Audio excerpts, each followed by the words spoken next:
Hello and welcome to Seattle City Makers. I'm your host, Jon Scholes. Well, hello everybody. I am still admittedly riding the high of this week's opening of Seattle's new convention center facility, the Summit Building over there at 9th and Pine.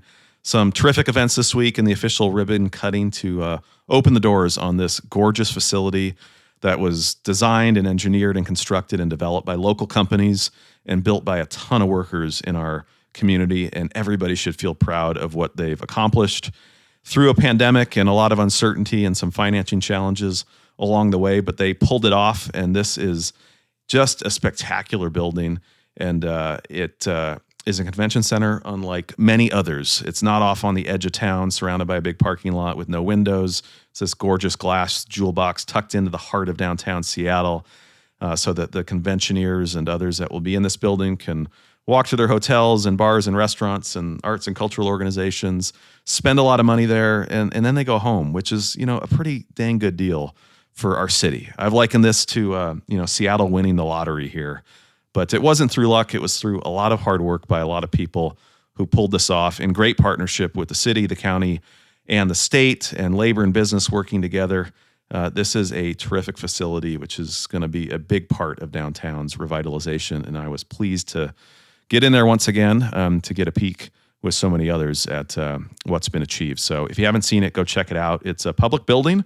It's our building. So even if you're not going down for a convention or an event, you can wander through there and take a look at what they've done. It screams Seattle and the Pacific Northwest as it should, and is going to be just a terrific asset for our city. So congrats to everybody involved in bringing the Summit Building to Seattle.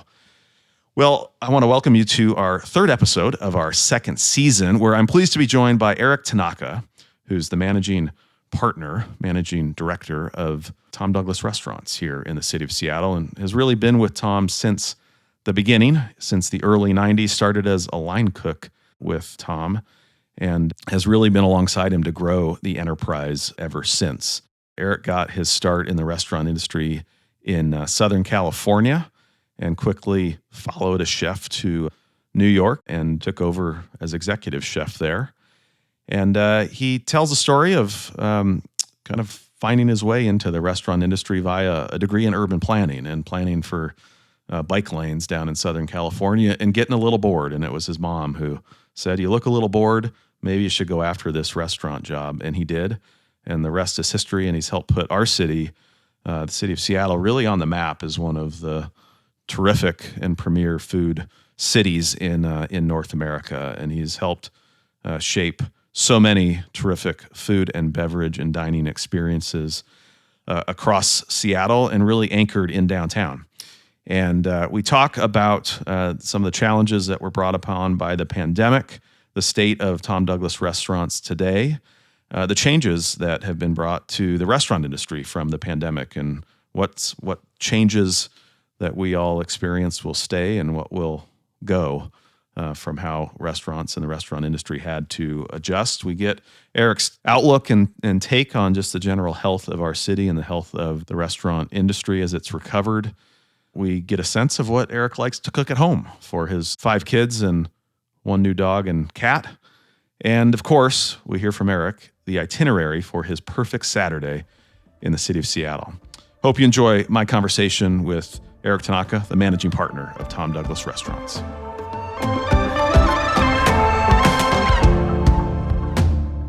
Well, thanks for doing this with us. I appreciate you making time in a busy schedule. How's the new year treating you? Good.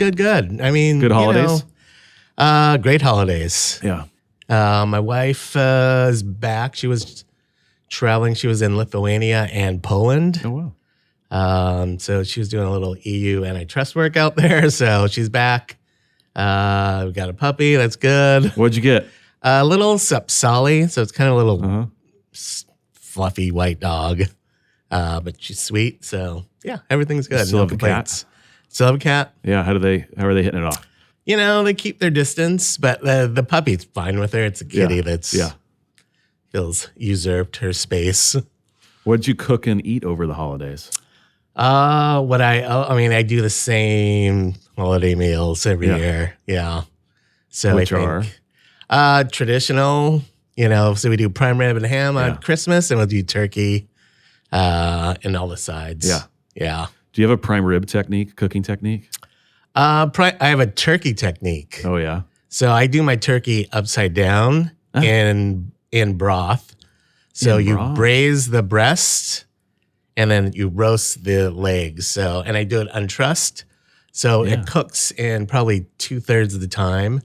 And then you're just flipping it at the end to brown the skin. Yeah. So you have these really just fabulously moist breast and roasted legs. Cause sometimes, the joints and the legs don't cook well. So, and then I'll put all just like onions and my mirepoix in that broth that's at the bottom. So that'll be base of my gravy. Chicken broth? Yep. Yeah. Yeah. So it I works got to try great. that. Yeah. It's really good. We got to republish this right before Thanksgiving. And give people some tips and tricks. I don't want to go back and spend a lot of time on the pandemic and the first few awful months of that. But Yeah. I did want to get maybe some insight from you on, since you were one of the bigger restaurant groups that made some pretty tough decisions early on in March of 2020 to close. You had to make some layoffs. Yeah. And it seemed like you all had some sense that this was going to go on longer than maybe what most of us thought it would. I think a lot of us, when those of us that could go work from home went to work from home, we thought, oh, we'll be back in a couple of weeks once this thing is flattened. But you all seem to think that, no, this is going to be highly disruptive to what we're doing, and you made some quick calls. How did those conversations and decisions take place? It was definitely difficult. We went from 850 employees to 11, and we didn't feel like it was going to be a 2-week thing. I don't think we thought it was going to be this long. Yeah. Because obviously we were still not out of it. But we did see, we were looking at really a year, three. I mean, we were all over the place. In the beginning, everybody was just all over the place. But the big piece is we wanted to be able to pay everybody their paychecks that they were due, all our vendors, everything that we owed them. We couldn't, we were paid up from all our leases at that point. Mm-hmm. As it went on, then, it becomes a different discussion. But really, it was about cash on hand to being able to pay off all our bills. So we were walking clean. Everybody was walking clean. Nobody's, looking to us for money that way. But it, regardless of, that one piece, like it's still hard, thinking about, one day you have a job and people had been with us for 10, 15, 20 years, having that happen is traumatic. So I think, we're still grappling with that in really different ways. But, we've had a lot of people come back. We've also had people say, no, thank you. We're moving on. So it's been hard. But I think, hindsight, I think it was the right thing to do, like to be who we wanted to be and to pay all our bills and to be clean that way was important to us. And it's not like an industry with huge margins to begin with. You're not sitting on wads and wads of cash, right? Yeah. And have a lot of a long burn rate. But what's the state of the enterprise and businesses today? I know you've reopened a number, you've repurposed a few. What's the kind of current state of Tom Douglas restaurants? I think we have a financial stability that we feel comfortable with. So I think, the last year, 2022, was really just about pivoting, staying open, what is really just staying open, surviving in that sense. And I think really 2023, we're looking to really be who we want to be, from a quality standpoint, owning the pieces of pivots that we took, during. I think counter service is a big thing that we hadn't done in a big way, but there's just a place where you have to decide: are we going to stay with this model? Are we going back to what we used to be? Some things are going back, like Lola went back to what it was. Palace Kitchen is going to open as it was.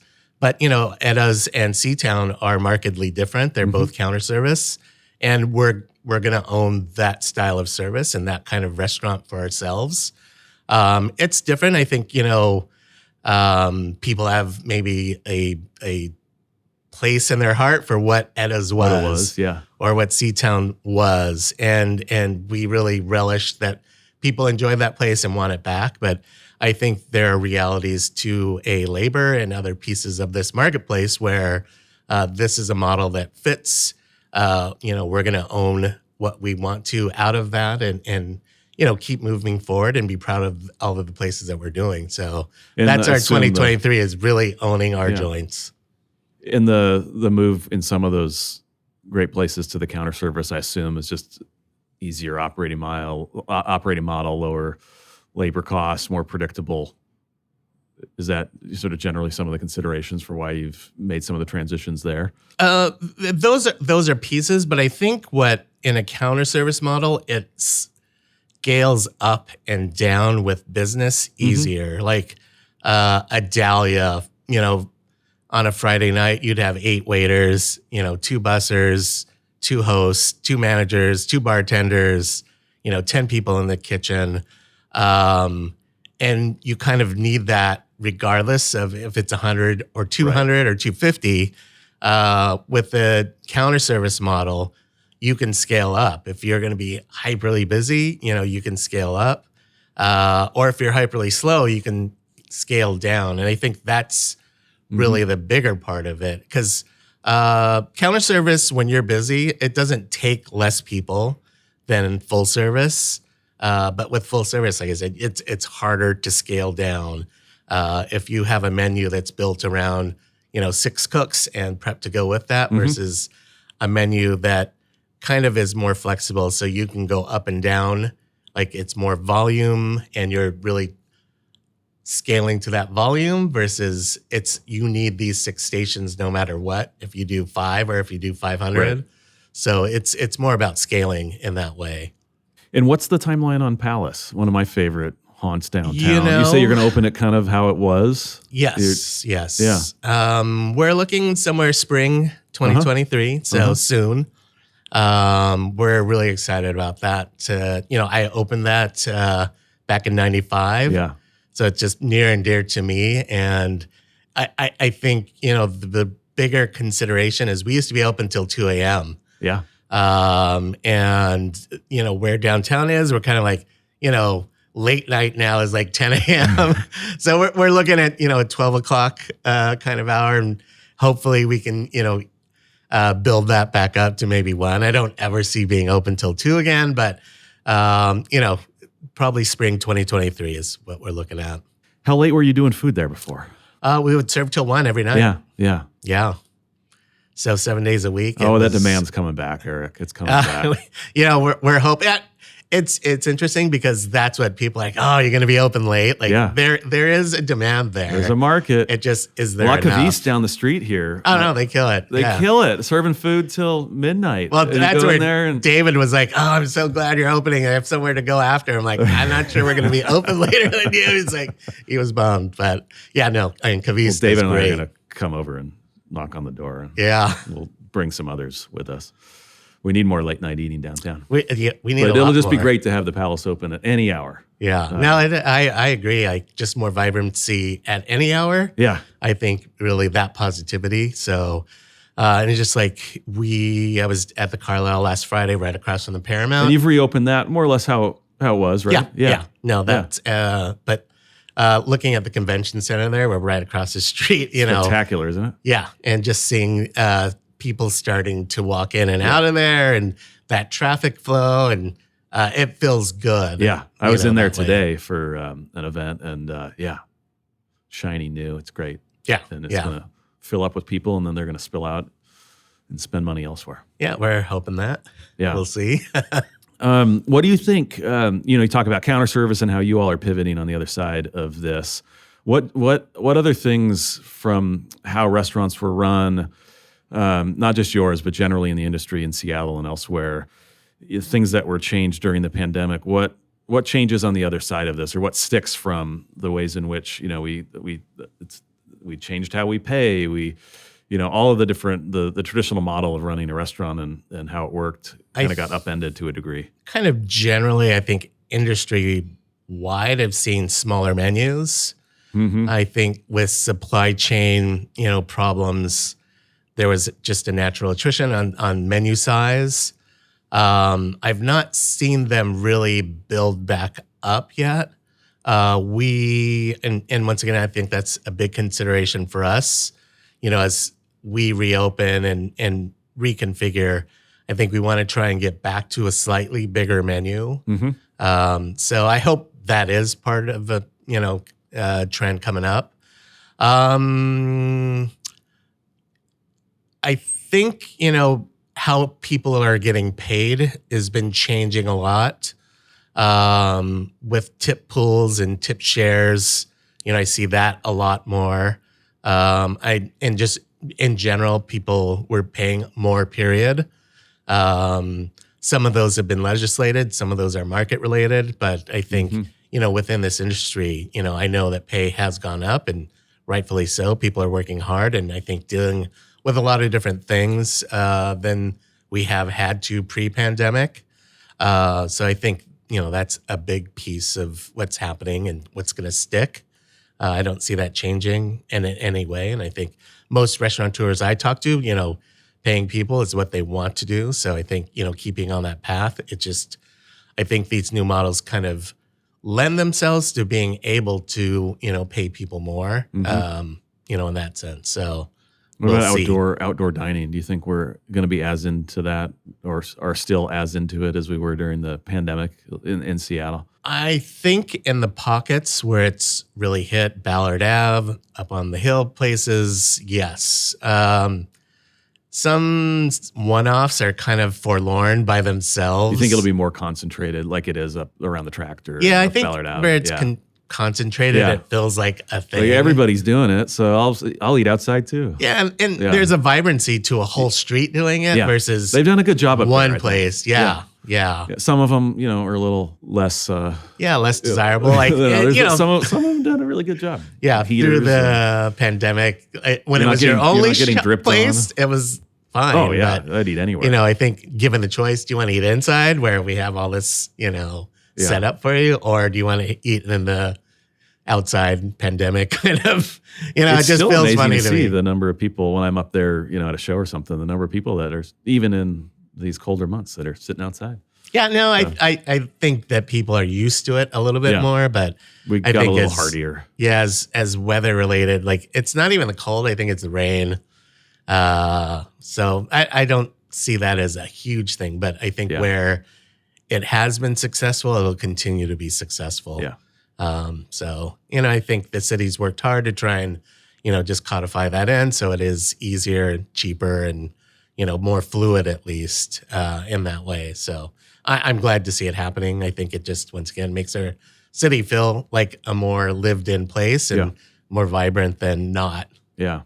How are you thinking about your customer on the other side of this pandemic versus 2018, 19, early 20, and fewer people working in their offices, still strong tourist and residential base down here, but has it changed materially, or are you trying to attract different people in? I think we're just trying to really up our experience for anybody who comes in. I definitely, there are fewer downtown workers. There's no doubt. And just looking at kind of at our traffic at our daytime places. And I think Tuesday, Wednesday, Thursday, you see a pocket of people. Monday and Fridays, you don't. Yeah. And, I think as more people were asked to come to work, maybe they did or didn't. I think initially there was a big push. I think it's kind of tapered off. So I don't know. I think with the layoffs, we'll see how that really impinges on people coming downtown. So I don't think we're so much targeting or marketing to any specific group. I think we really just want the quality of experience to speak to anybody who comes in. So that's kind of really our focus, is just building our quality of experience. Through the pandemic with pivots and multiple pivots, sometimes, it was not as consistent as we wanted it to be. So because we were having to just adapt and adjust constantly. Yeah, and there were a lot of unknowns. When you're jumping from one style of service that you've done for decades to a different style that you've not really done, and technology within the pandemic has really changed quickly. And just, in weird little ways, like, just the operating system of your handhelds, when they get updated, it's just a little bit off, like just funny little things that you're like, we never dealt with a handheld before. Now, really depended on it. So those little things like, okay, now we've done this for a while. We really want to dig in and really master it and make it technology work for us in a way that it's supposed to, because a lot of people are selling tech like, oh, it's going to be so amazing. It's this and that. And, some pieces are, but there are others that aren't. So it's really kind of vetting what works for you and how you kind of launch that makes it spectacular, or, we should have just stayed with our old system. Yeah, I sound like an old guy when I say I want my menu back. Take the QR code off the tables. Yeah. Are you pro menu, or are you saying the QR code should continue to live in our restaurants? I am pro menu. I'm older than you are, so something definitely tactile feels way better to me. I think there are other uses for QR codes where it can be helpful, but once again, I think really thinking it through and with intent, trying to make that an experience that's worth going to a QR code. Yeah. Is maybe is put the bigger specials piece. on the QR code. I could live with that, right? That makes sense to me. Yeah, I Staples, don't like it as the primary to me. Put the staples on a hard-backed menu. Yeah, and we're back to hardback, but really, once again, at a QR place, it's funny, and that's one thing. Like if you have a menu board and you have a paper menu, like just making sure they're the same. So there's a lot of just funny things about tech these days. Where are you eating out in this city right now? What are the places that draw you in that might be places that have been around for a while, or some of the new places that, of course, aren't your own establishments? I eat a lot on Aurora. Yeah, what is this in your bio, the self-proclaimed mayor of Aurora? Interesting. I was an urban planning major also in college, and the diversity of the businesses on Aurora to me is super interesting. And I think, as people are, wistful about old Seattle and what they missed, Twin Teepees or, whatever it is, Chubby and Tubby. We still got it up on Aurora, just come north. I wish. But I really love the diversity of everything there. It's like a crazy fish store, just a lot of ethnic restaurants. I eat just a lot of ethnic restaurants. Yeah. So I appreciate kind of also the mom and pop atmosphere of those restaurants. So it's really, I just not exclusively eat there, but it is. It's your haunt. Like to, yeah. What about downtown? Do you have a favorite? Downtown, there's just not a lot open right now. Oh, there is too. Ethan wouldn't like you saying that. Well, yeah, Ethan. I don't often eat out downtown. Yeah. If I do, I try and eat at my own. Just I can see what's going on in our own places. Like almost exclusively, I eat at my own places downtown to kind of just check. Are we getting better? Are we following through on the pieces that we're trying to plan and that way? So. And really, over the last 6 months, we've really been making a concerted effort to eat at all our joints a lot to make sure that we are where we are. And, I think sometimes you're at that place, you're like, that wasn't as good as we want it to be. Quality control. Yeah, it is. Like, so it's important. I think, and kind of backing up to one of your questions before, what's going to stay, hope, or what's happening right now. And I think it's really just having to do a lot of training. The people that we're getting are newer to the industry. So it is a lot of training, hands-on training, just constantly. So it's kind of following up, giving feedback and just, that kind of constant loop of learning, teaching, learning, mentoring. So I think that's going to be a huge piece in this, post-pandemic, hopefully, marketplace where, places are really having to do a lot more training.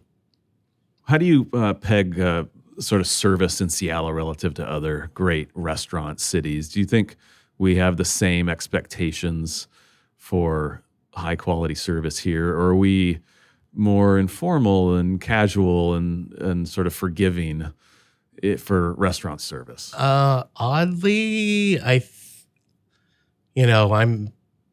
go to LA. My parents are down there, so their service is very casual. But the fine is more in the food, because they have a lot of counter service, but hipster kind of counter service joints where there's a real premium on the menu and the food. It's less about service. How it got to me. Yeah. So it's interesting because I think that dynamic, especially I think with younger, hipper restaurants, is towards that kind of, and I wouldn't say it's less of a standard of service, but it's certainly a casualization of service. And I think as you look at a more typical old school 3-star kind of restaurant, there are layers of professional service that are different. So there are different standards and different style. I think it's a style of West service. Coast, East Coast. I do. I think the East Coast is generally more traditional as far as service goes than the West Coast.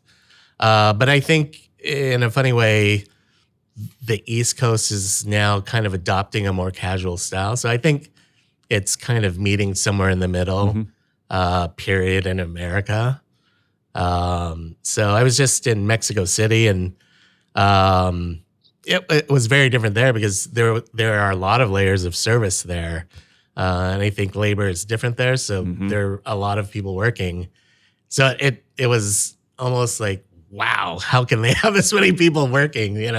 Kind of so strange to me because, I think through the pandemic, it's been really hard in this industry to stay fully staffed for a million different reasons. So it in a funny way felt good because it was coddling, like, wow, there's a lot of people. A lot of people around my table. Yeah.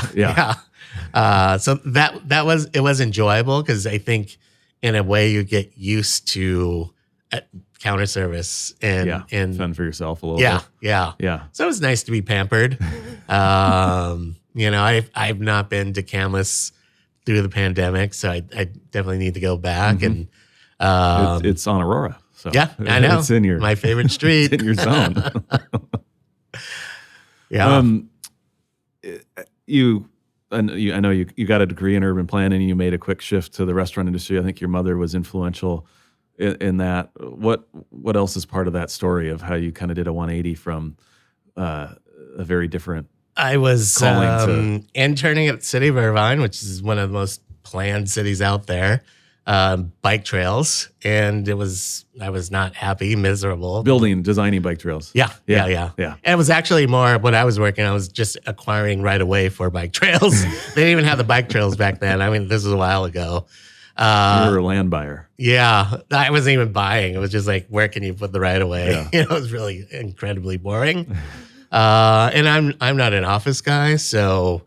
But I wanted to go to cooking school at a high school. My parents were like, no, you can't do that. You have to go to college. You need a real job, whatever that means these days, right. or back then even. But I was miserable, and she's like, oh, why don't you go work in a restaurant? That's what you wanted to do. I'm like, well, I never worked in a restaurant. It was more I love to eat. That was kind of just my love of eating that made me want to work in a restaurant because I literally never worked in a restaurant. But she clipped me out an ad for a really good place in LA, and I went and actually got the job. And looking back, were you like on a prep it, cook? Yeah. Okay. Yeah. And I quit after a month because it was terrible. Yeah. And it's such a team thing. It's like a sport. I felt like I was letting the team down, and the chef's like, "Oh, don't worry, you'll be fine. Don't quit." What didn't you like about it? Just boring, repetitive. Oh, the hot kitchen. No, that part I loved. I just felt like I was failing everybody else. Oh, so you enjoyed the work, but you Yeah. You sort of didn't feel like you were. I didn't up feel to like snuff? I was holding Really? my end of the bargain up, because it is, I mean, family, team, like there's so many ways that people describe restaurants and Yeah. that are all true. You come so close to these people because you're literally standing side by side with somebody for, 8, 10, 12 hours. And, intimately you're so into somebody else's life, period. So, it's just more guilt. I didn't feel like I was doing a good job. But the chef was like, oh, you'll be fine. So I actually stuck with it because he was like, yeah, don't quit. You'll be fine. And I think with his vote of confidence, I kind of got better quick. So they were actually opening a restaurant in New York.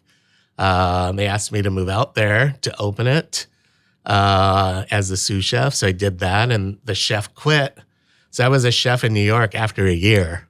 Wow. And frankly, I wasn't very good, but I was very good at this one restaurant's menu. And James asked, I see that you went to Italy. And I was really working hard and absorbing a lot. And I used to go do all the wine tastings with the wine buyers. And this one broker from primarily Italian wine asked if I wanted to go to Italy. I'm like, yeah. So he set me up in Italy and went out there. And the beauty, I think, of cooking, you can cook anywhere in the world. And so, it was fantastic. And I would still be there if I could. It was wonderful. And then, back to New York. And New York was incredible in some senses, like the experience that you get there, but it's a grind. And I think in a more traditional old school way, a grind, like 14 hours working for nothing. And it's kind of interesting. I think a lot of the current pieces of running restaurants, it's really trying to find humanity in running restaurants. And it is important, I think, for the longevity of a restaurant and this industry that we do find, that humanity for everybody that works. So, I'm proud to say that we do and we are. And, there's a lot of improvement that we need to work on. But, I feel good about, how we're pursuing, that piece for our company. And then ended up out in Seattle. I was visiting my brother who went to Seattle U for a family vacation. It was one of those weeks in Seattle, 70, sunny, all week. Perfect. Like amazing. Like it's never been that great since. You probably left New York and it was 95. Yeah. And I was actually raining. Working my way out to San Francisco, but I interviewed out here with Tom and we hit it off. So just decided to move here. Rest is history. Yeah. When you were tapped to be the lead chef at that restaurant in New York after being the sous chef for a bit, and the menu then was yours, right? Like, how did you? No, it was somebody else's. Like, so you kind of kept it going. Yeah, the restaurant is kind of famous, and the menu is the menu. Yeah. So, like I said, I was great at that menu. Outside of that, kind of not. So it was really like going to Italy was about trying to broaden, my knowledge base beyond what I was doing. It was not just on wine, but on food as well. Yeah. So, and once again, I think it's interesting, the internet now, as a cook, as a chef, you have access to every restaurant, every type of cuisine, any lesson on cooking this, making this, baking this. Back then it was just, the pro chef. You had to go talk to somebody. Yeah, right? or cookbooks. Cookbooks were so valuable back then, and now they're kind of more style pieces. They're trend setting in that way. Decoration in a kitchen, and not even decoration, but kind of just really exemplifying trends. 20 years ago, 30 years ago, the books weren't as trendy. They were really more about learning or really great recipes, less so about, there were no pictures back then in cookbooks. They were all text. Now it's a lot of pictures and, very little text.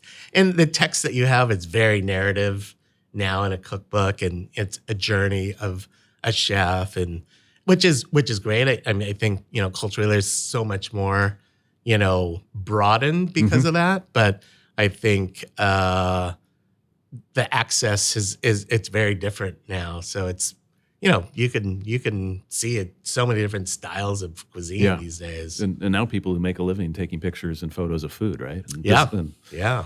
designing it and laying it out. And Yeah. What are you cooking? What's on your menu at home? I know you're a dad of 5. Dad of 5. Yeah. What are you putting on the table on a regular basis? On a regular basis, so we try and have sukiyaki Sundays, and then split pea soup is something all 5 of my kids will eat and crave. So those are always 2 big ones. My youngest son, he says my father-in-law makes the best meatballs, and I'm like, what's your trick? He's like, well, I just make them into balls with salt and pepper. So I'll try and make meatballs that are better. He likes than the basic his. meatball. Yeah. Just meat, salt, pepper. So what's your approach? I think I make a pretty mean meatball, but I want to know how you do it. I'll do what I do is a little bit of milk, bread, ground meat, bread, not breadcrumbs. Not breadcrumbs, bread. Whole bread, yeah. Make a little panade with that, and then just, mix that in. Eggs, then, no eggs? 1 egg, always for good luck. Yeah. And then I use Serious Pie pizza rub in there, a lot of it. So my kids will eat that. Little trick in there, huh? Yeah. And then my kids are all fairly good eaters. Only one, the youngest one, that likes the straight meatball. He's the most picky. But my kids pretty much will eat everything. Yeah. What's your outlook on the city as we enter the new year, as someone who has got a good vantage point around the restaurant industry in downtown and the neighborhoods, and being here for a couple of decades? What do you how do you think about the year ahead? I think the year ahead, I'm looking at it optimistically, because I think there are a lot of good things happening. I think there's obviously still a ton to work through, but I think the mayor's pushing us forward with a little bit more public safety, and it goes up and down, but I think it's definitely trending up. I would like for it to be a lot more up, because there's still definitely incidents where it's rough. I think of all the things through the pandemic, I think tourism was actually the most consistent piece. As businesses shut down downtown, kind of the Monday through Friday daily worker kind of disappeared and has spottily returned. And, I don't think that we're looking for that to be the big growth piece of downtown workers, but I think tourism to me has been strong and really growing. And I think looking at the new convention center, I think that's, another really positive piece to what's happening downtown. I think for us, we do the concessions with STG, so at the Moore and Paramount, and, entertainment has been huge.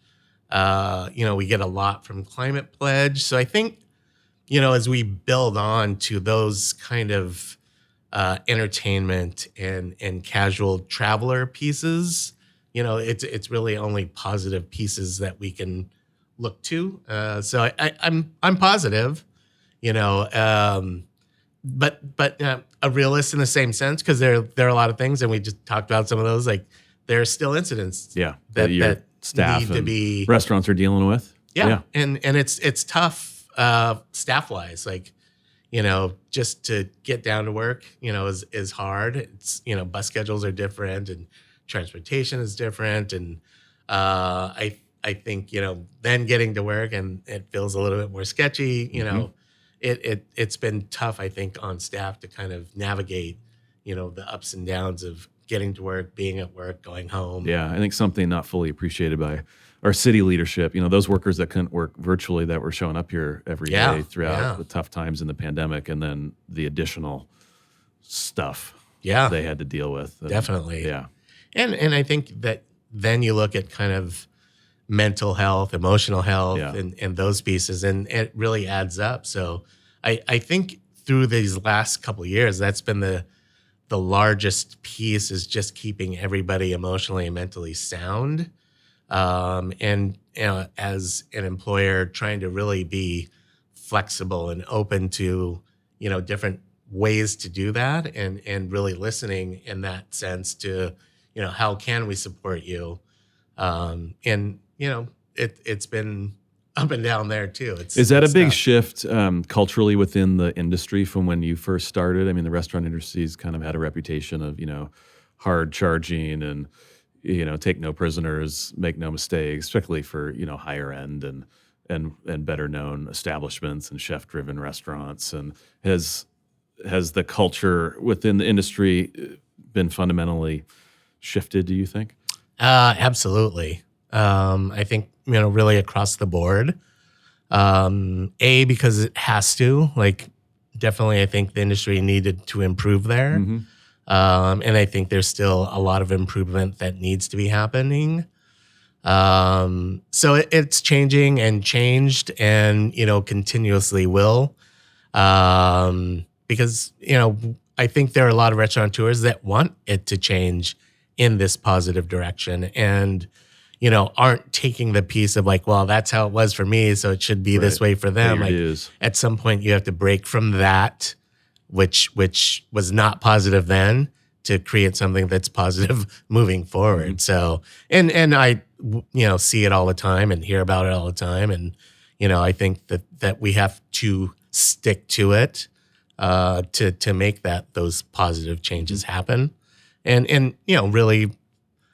All of the legislation, I know it's been hard for restaurateurs and employees in other different ways, but if you look at the intent, of minimum wage pieces and of scheduling pieces and all these other pieces, they're for incredibly great things. And I think, we can't let sometimes just a position get in the way of the positivity of the intent that these things are meant to have. So I think if you can adopt the intent, we're trying to pay people more, we're trying to give people, a workable schedule, those kinds of pieces, that you'll find a way to do it. But it's just opening yourself to being amenable to making changes. But just stopping in your tracks and saying no, that's not going to help our industry, grow up and be better. Yeah.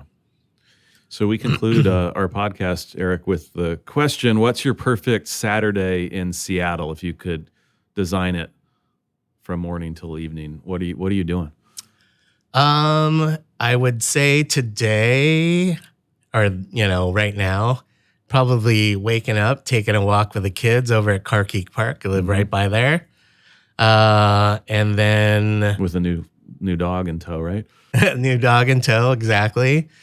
And then probably going to get some beef noodle soup out on Aurora, or actually, going to Lotus Pond and new Vietnamese place there. It's really good.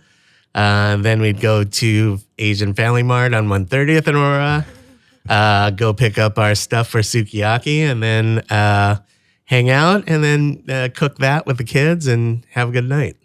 I love it. This conversation has been brought to you by Aurora Avenue.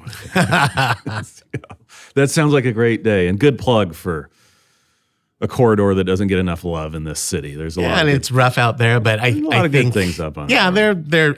It's amazing if you actually go drive up and down and just kind of look at the diversity of the businesses there, and the I think the diversity of ownership there is it's amazing. It's certainly not just big box stores and that's it. It's a lot of funny little weird things up there. So to me, that's kind of entrancing. Well, thanks for making time for this. Thanks for what you're doing to reopen, reinvest, and create great experience for all of us to enjoy in downtown. I'll see you over at the Palace whether it's open till 2 or not, I'll be there. All right. Well, thank you so much for having me. It's been great. We hope you enjoyed my conversation with Eric Tanaka, a terrific individual who's had such an amazing impact on the food scene in Seattle, really helping to put our town on the map. And so great to see them reopen and in some cases repurpose some of their terrific establishments. And I got down to Lola at Hotel Andra this morning for breakfast, and it was delicious as always. And the smashed potatoes were amazing as always. And I've tried to recreate these at home, and it just they don't come anywhere close. So the crispiness, the saltiness, they just nail it. And it was great to be down there. It was bustling inside, packed place. Great to see. So get out and support Tom Douglas restaurants in downtown Seattle. Lots more options and places to go, even than 3 months ago. So we continue to see more openings, more reopenings in our downtown. I want to highlight, as I do each and every episode, something you can't miss in downtown. This could be something that's new or reopened or repurposed. And in this case, we got a new sneaker shop in downtown. We mourned the loss of one this month in the closure of Nike Town, but we've got a new one to celebrate, and that is a new location for Likelihood, which opened on Capitol Hill back in 2015. They've recently opened a shop in the Denny Triangle at 2201 7th Avenue. It's twice the size of the Capitol Hill location, about 2,000 square feet, a very sophisticated space, as they describe it. Sophisticated finishes and details. It's an open floor plan, natural light, bright white space. It's a really cool shopping experience with this big shoe stadium, they call it, which is big display of all the different types of sneakers that they offer. Also apparel there. So if you're in the market for some new kicks, check out Likelihood down on 7th Avenue in the Denny Triangle of downtown Seattle. Give them a visit. Check out that experience. And it's a beautiful store designed by local architects, Heliotrope, and they always do such a good job on whatever they design in our city and other places. So go check out Likelihood. Well, thank you, everybody, for joining us on this episode of Seattle City Makers, presented by the Downtown Seattle Association, with support from James Cito and production by Spark Creative.